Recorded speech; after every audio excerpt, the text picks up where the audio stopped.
Urban Philosophical Dilemmas, presentation number 4 by Nicole Winters. Comparison of chapters 3, 6, and 9.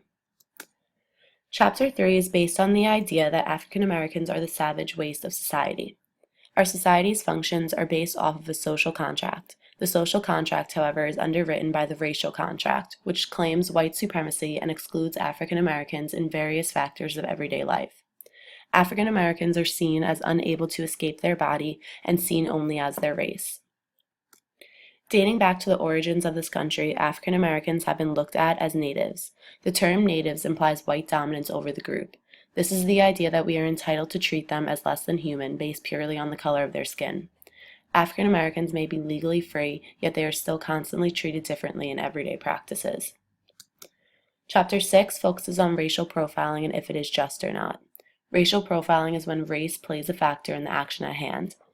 A key question in the chapter is if the benefits of racial profiling outweigh the targeted race's feelings on the topic. People may individually be hurt by the tactics without there being harm to the group's rights. This leads to the question of if the hurt doesn't turn into harm, does that mean it's just? Racial profiling leads to the image that African American crime rates are extremely high. While racial profiling itself may not be racist, racism is often promoted as a result. There are special cases, however, when racial profiling can be justified, and these cases must be of serious regard.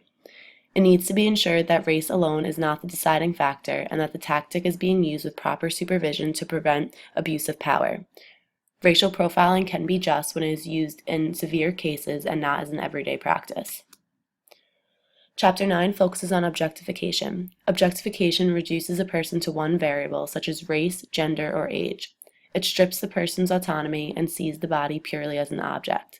The chapter then asks, is this always a bad thing? Mutual respect is key in determining this. Mutual respect involves the person consenting to the objectification and the fact that they are not always treated as an object. The chapter then explains how the logic used in justifying objectification gets more complex in tricky situations.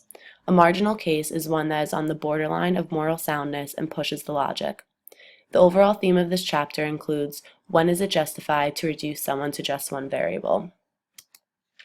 In comparing these chapters, there is a common theme of reducing African Americans down to just their race. Chapter 3 looks at how white supremacy is key in our society, but the only reason for it is skin color. Chapter 6 looks at how racial profiling when race is the prevailing or only factor involved.